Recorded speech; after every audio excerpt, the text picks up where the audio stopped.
guest is none other than Yolanda Finette. Good morning to you. Thanks for joining us this morning. Good morning, Troy. How's it going? Doing really well. No complaints here. There's not really much going on in my world other than pressing buttons and playing music at the moment. It seems to be going so far, but we always love when guests come on. How are you?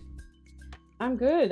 It certainly takes an exceptional human being to get up and at it and working at this time of the day. I'm like, I'm an early bird, but I don't get to polish this hour of the day. So I love it. As good as you're gonna get. You're not the first person that's kind of been a little bit hesitant about when I say it's video as well. They're like, "Oh, dearie, my preparation in the morning before I go outside is not quick." Yeah. But anyway, I appreciate your time. I've given a little small plug. I know a little bit about you, more so not your backstory. I know more so your front story, what you've been doing in the last 6 months, especially with our great friends Cormac and Shelley and the team at Naramili. But I guess reading your profile, you've got a few different cultural ties. Tell us a little bit about your journey, I guess a small background story of who you are, and we'll kick off into your kind of other things wherever it goes. Sure. So I am a very proud Yorta Yorta woman with kinship connections to the Gunditjmara and Tanarong people. But I was culturally raised as a very proud Yorta Yorta woman, so that's how I pretty much identify. I'm also, on my dad's side, I'm African American, and through my grandfather's line, I'm Greek.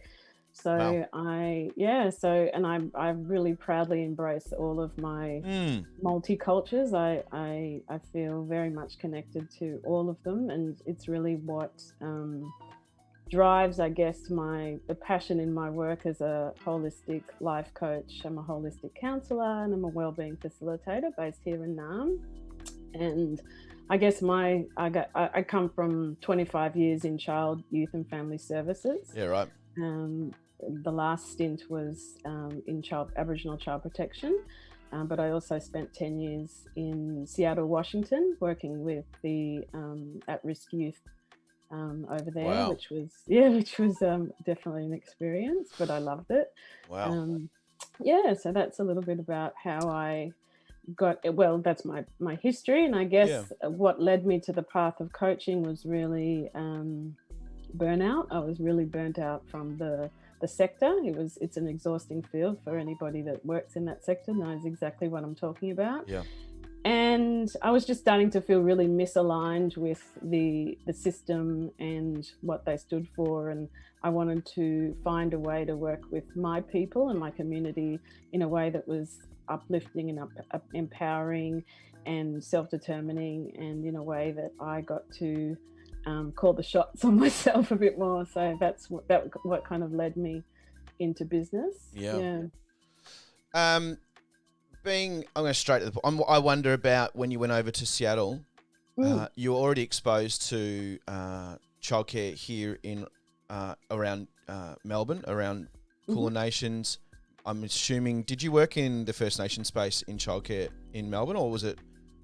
So before I left here, my career started with SNAIC, which is the Secretariat of National Aboriginal and Islander Childcare, which is the secretariat body for childcare, or child protection, Aboriginal child protection here in Australia. So I started out there as a trainee, and then went on to Link Up, which is, for those who don't know, is a service that provides family reunification for members of the stolen generation, or those who've been through the child protection system. So, and I worked there. I'm showing my age, but I worked there before the internet was a thing. And so I remember going to the library and having to search records through like microfiche and old newspaper records. What's microfiche? There was no just looking up the first person narratives. So now you all know how old I am. Yeah. I'm microfiche old. I don't even know what microfiche is.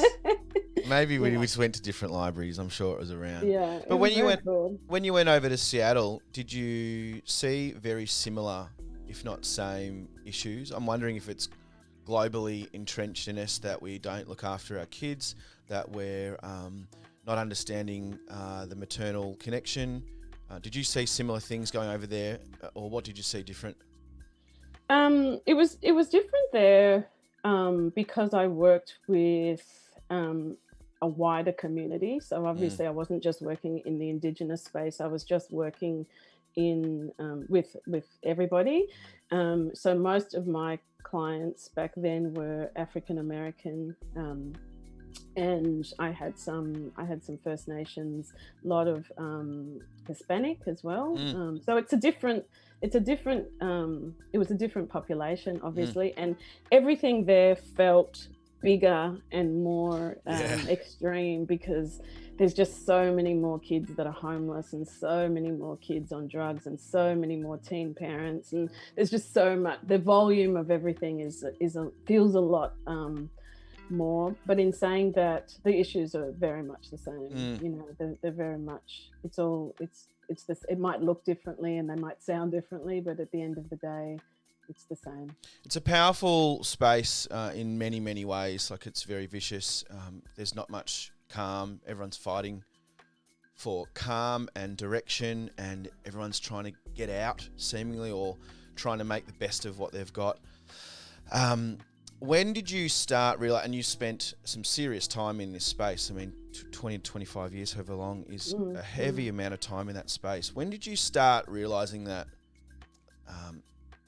the current format wasn't working, and you started digging into where you are now, thinking holistically in areas where the other systems weren't looking after that space? When did you start pivoting out of it and start realizing something else needed to be done? It was really, the catalyst was my own healing journey. So I spent, unfortunately, a lot of years going through my own shit. And am I allowed to say that? Yeah, it's parents are there. It's all good. Sorry, they can explain. My own stuff. I am, a family violence survivor, and I've been through significant trauma. And I embarked on my own healing journey and realized, what I needed for my own healing was way outside of the system. And it was something that I had to really go searching for. I had to really dig and search for what I needed, and it wasn't about showing up to a service, because I found that for me, a lot of the times I would go and try and access services, I just wasn't seen. I felt like what I needed wasn't there, and I was dismissed, and I would say culturally dismissed, because so much, as so much for us as Black fellas is who we are, and our identity, and how we really stand in that, and how we lead with that, and how it sort of is all encompassing. And for me to step into a space that I felt was safe and want to talk about how I navigate the world as a Black woman, and for that to be kind of dismissed a little bit because maybe the way I appear to them, or how they sort of haven't unpacked their own privilege. So I really, that was a big catalyst. And as well as just feeling so tired of the fight, because I was that angry Black woman in every department meeting, jumping up and down and, yelling and screaming and, practically having tantrums on the floor. Just about wanting our kids' voices to be heard, and just about seeing how these systems were so set up for us to not succeed. And I got really tired of that as well. So that was really sort of what pivoted me into my own, it was sort of both my own healing journey, and also just being so sick of everything else. I really hope this show so far, for especially listeners that have been with us for a few months, every time I get a First Nations person on, or any person of colour, we end up tiptoeing over this area, or you've tiptoed over, but it's very real that there's and non-Indigenous people say, I want to understand what your life's about. Well, that is what it's about on the micro moments. And that's, you touch on it a little bit there, but I'm just seeing a running thread. Nearly every First Nations person we've had on here always talks about this straw that broke the camel's back moment, and it's usually around like, I'm just not getting heard, and I'm sick of it. Was there a person? Now you're a coach. Was there a person in your life that was your coach, or someone that came into your life that going, oh, you can keep going. Can keep going. Have you had anyone that's been, who's your life coach, or who's your Yolanda? Yeah.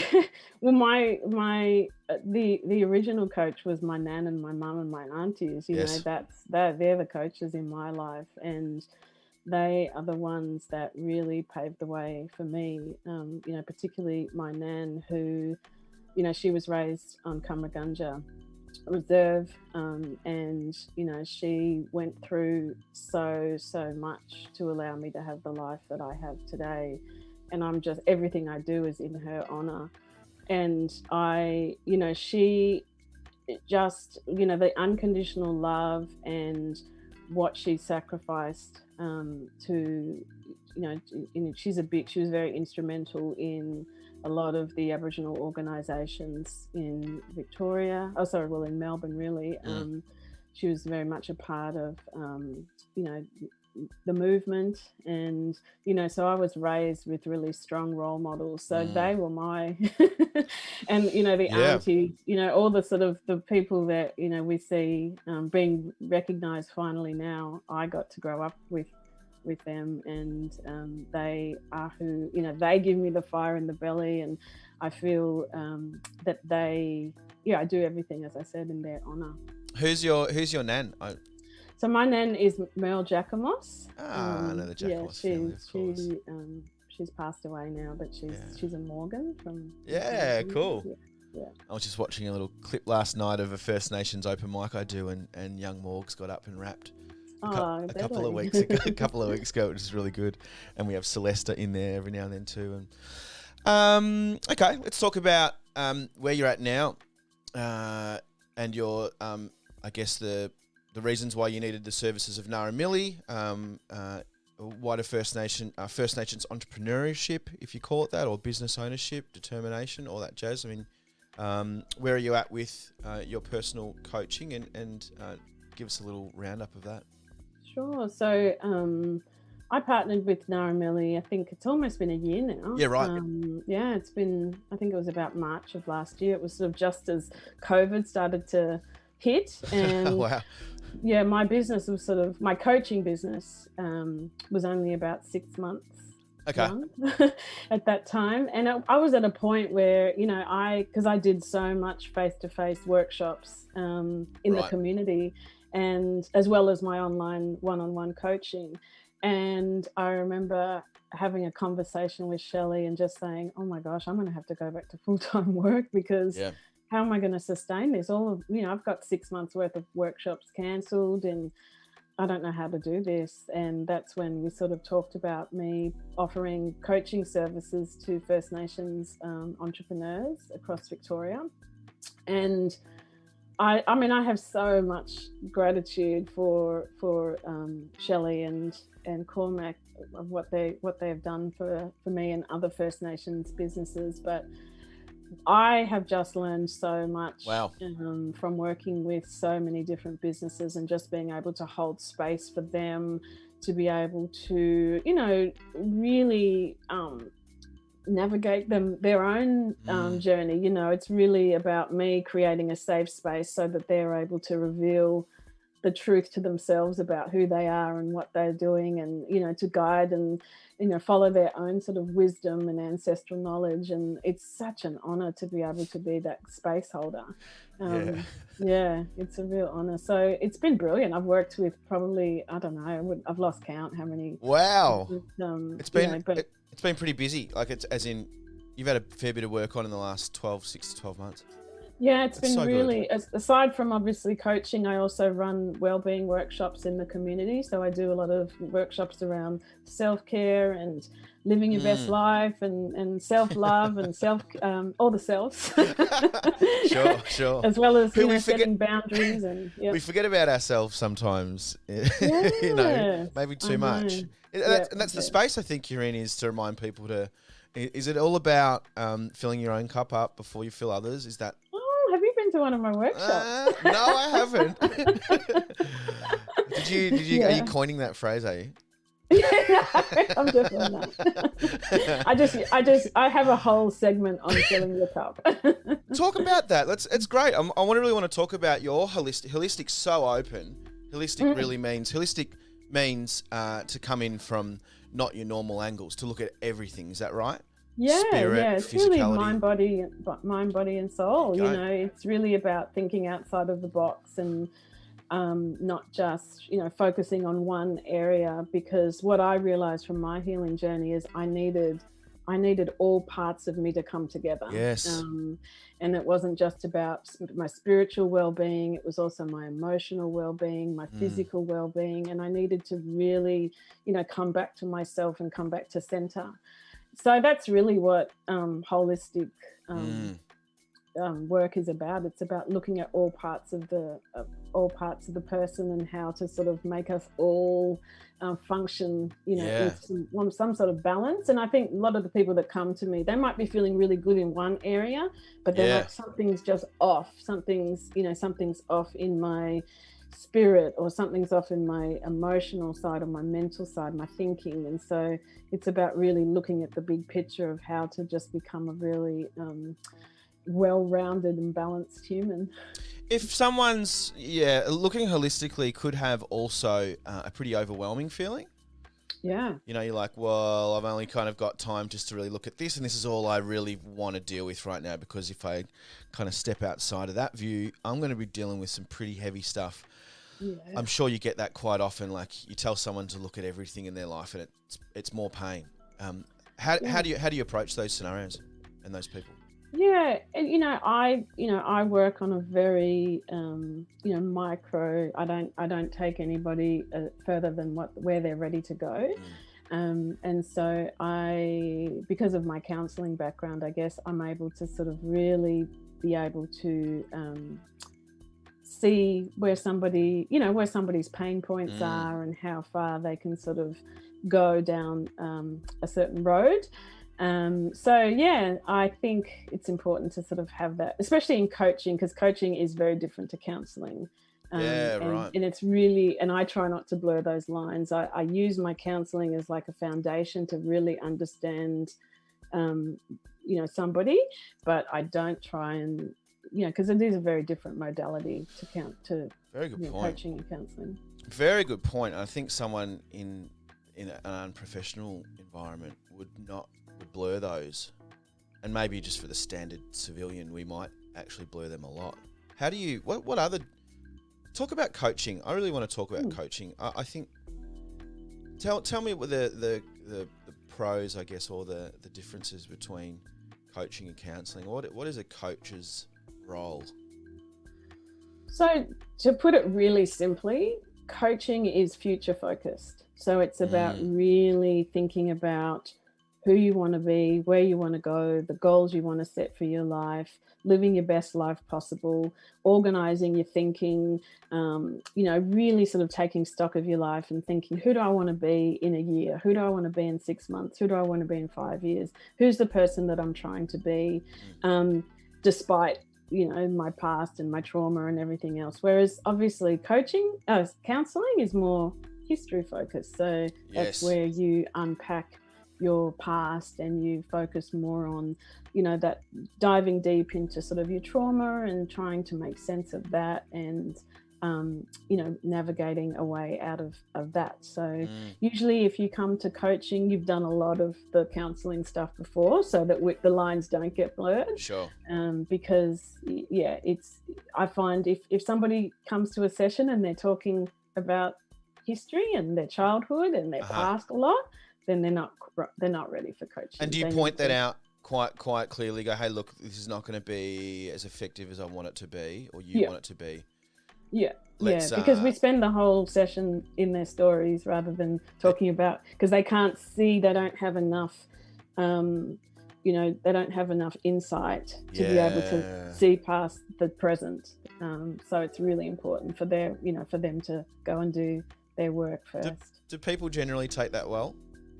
When you say, hey, look, we're going to shift this away from what we were going to do here, but let's dig around a bit more about, because it's delicate. They do. Yeah, they do. Yeah, cool. Yeah, they do. I think, obviously, because I have the counselling background as well, I'm able to offer them some insight, but I really like to keep the space separate. I really am impressed with when you say counsellors. My partner's a counsellor and worked in children protection with VACA and a fair bit of that space. And you're so good at removing your own ego every time in front, because you just want to. Sometimes you want to fix people, and you're like, I could fix this, but they don't want to be. It's very hard at times, and we very soft and gentle and caring and patient, and it's sometimes really hard to wrestle with. Oh, I can fix this, but they're not ready. It's such an art form, and it's not easy. Yeah, and that's the importance of doing your own work and your own going on your own healing journey before, because I think if you look at the child protection space, there are so many broken people and working in the space, and so much trauma in our communities, and so it creates just havoc, where that's where we're seeing lateral violence, and because it's just literally traumatized people at each other all the time. And I think being able to go on your own, do your own healing work, and healing's lifelong. It's not something that you just, all right, I'm healed. But being able to, really work on yourself to be able to separate what's mine and what's yours. And, my role is not here to fix you, but to really support and help you. It's almost like holding a mirror up to you and who you are, and so that you're able to draw on your own strengths to be able to navigate what you need. Do you also deal and accept people into your coaching courses and stuff that are non-Indigenous? Yeah. How do you deal with culture and connection when it's a non-Indigenous person? That's a good question. do you deal with that? Do you say, hey, look, I'm a First Nations woman, but you also have a connection to your culture or family? Is that a topic? Yeah, it's interesting, because I think anybody that's drawn to me is, they've obviously been to my website. They see what I stand for and who I am, so they know kind of what they're getting. I've got, I work with one woman who is, she's, without giving away too much, but she's on an identity journey of another culture.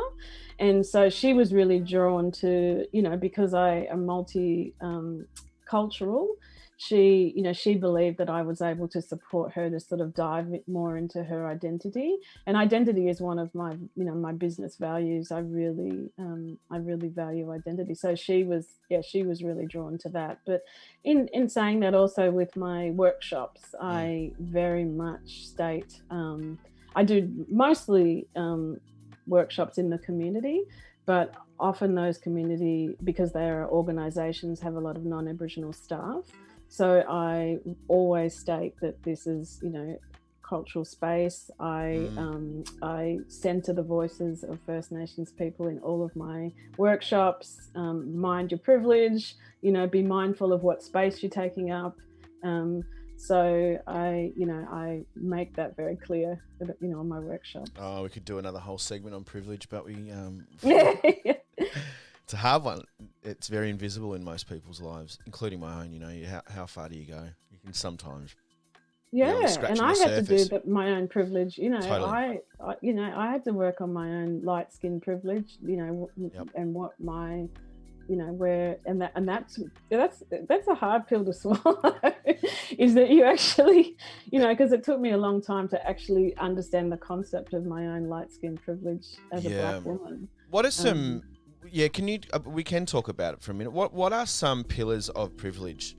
Is there some kind of easy pillars to kind of address clear areas? Color of skin, finances, education, relationships, location of living. Is there what areas do you look at?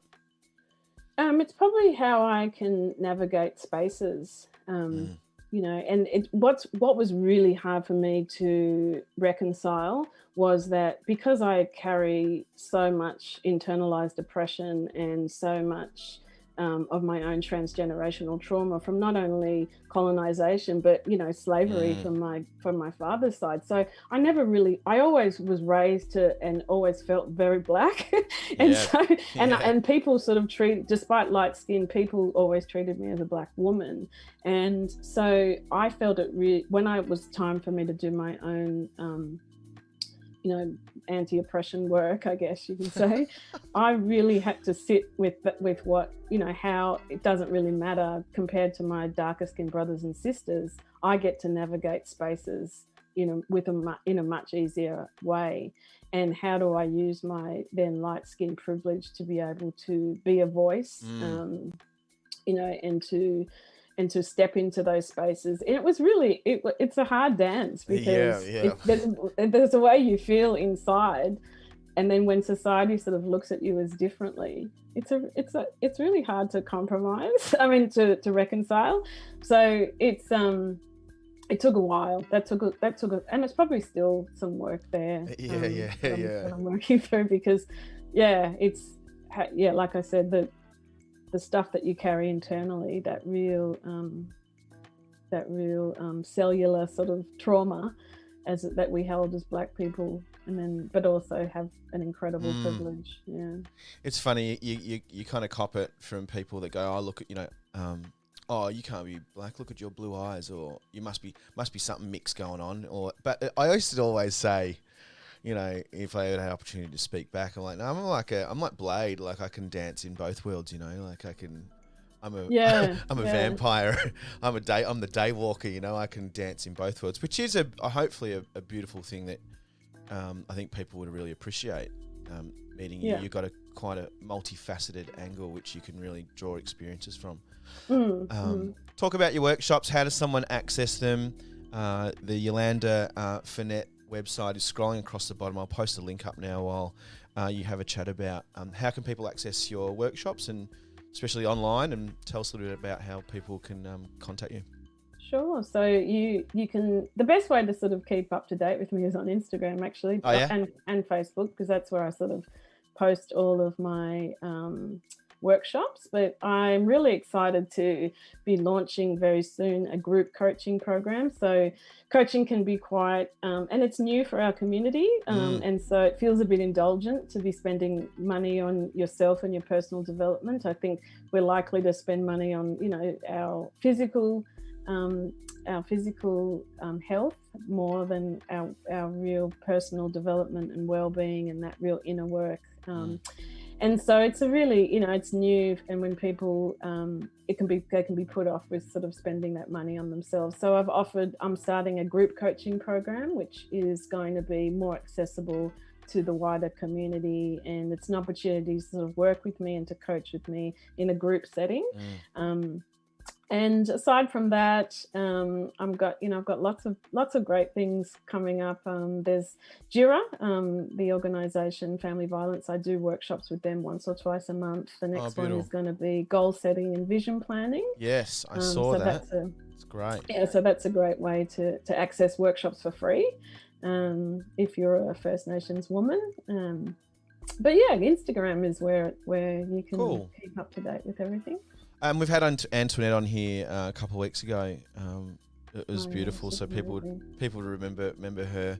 Yeah. Before you go, I just noticed something about your post just recently on Facebook. It's really cool. You got you were advertised. You were featured on the cover of this month's Inspired Coach magazine, which you are so rapt about. Look at you smiling. That's quite huge. Good on. Congratulations. Oh my God. I was like, who is that?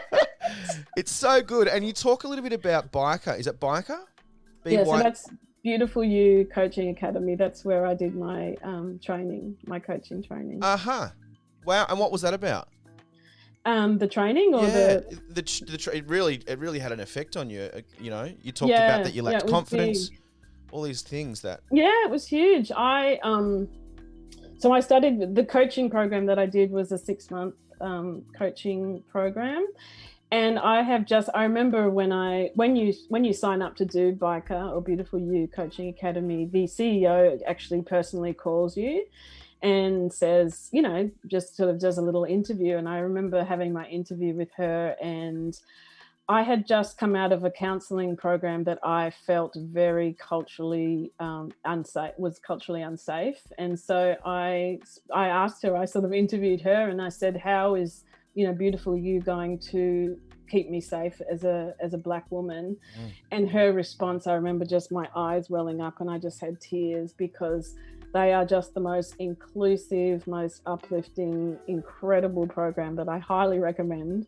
And I don't get paid anything to advertise them. But if anybody is interested in coaching, and we are seeing so many more Aboriginal and Torres Strait Islander people going through coaching now.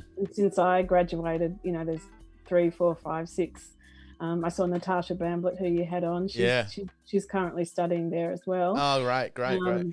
Chantel Thompson, we've got Michaela Egan, just Annabelle Sharman. So just lots of coaches coming through at the moment. So I'm going to have some competition which I'm excited for. I think there's the more of us, the better. So I think, I can't speak highly of them enough. They have just taken me under their wing and really made me feel really, as you said, like before, made me feel seen. Like they saw me as something way before I did. Oh, that's beautiful. And we've got some comments on the chat coming through, just people loving you. A lot of women chatting here, really loving this interview, so informative. Yolanda has a beautiful, positive presence. And we had a question also, which I didn't read, but I actually asked it before I read it. It was just about someone really wanting to know if you work solely in the Indigenous space, or happy to support people from other cultures, example, African or Polynesian background. So I think we cover that. I know this person. Are you Tongan? I think they're Tongan, this family. But hey, Yolanda, it is 8:05. You've definitely given us heaps to chew on, and it's so informative and helpful to hear what you do. Congratulations on people. If you can see the TV in the background on my screen, you can, and I'll show it when you get off air. It'll be full screen. Can people? Congratulations on the Indigenous issue. You're on the front page of something. I always thought I might be on the front page of something for the wrong reason. That's a very good reason. I know. I'm representing the late bloomers. I call myself late bloomers. I know. On the cover of my 40s. Cover of a magazine. It's so good. It's so good. Can people get that magazine? Is that a hard copy or digital? Oh no! My daughter said, "Can we go to Coles and get it?" Mom? I said, I wish. That's my next goal. No, it's an online magazine, so you can go to the Beautiful You website and you can get it there, or you can go to my Instagram or Facebook, and it's linked there as well. And I'm guessing your Instagram is Yolanda Finette. Yeah, coaching, I'm Yolanda Finette everywhere. I kept it very simple. Oh yeah, your name's different enough to go. There's no Yolanda Finette. Thanks to my Mauritian husband, I got a French last name. And shout out to your family and your young child too. I really appreciate you jumping on as a mother. I don't know what it's like to be a mother, but I've got a mother, and it's really nice. Got to go make school lunches now. Yeah, exactly. So everyone head to yolandafinette.com. That's the website there. You can find out more about Yolanda's workshops, but also follow her on social media and Facebook. Thanks for your time today. Have a brilliant day. Thank you so much. Thanks for having me. Yeah, Bye. You're more than welcome.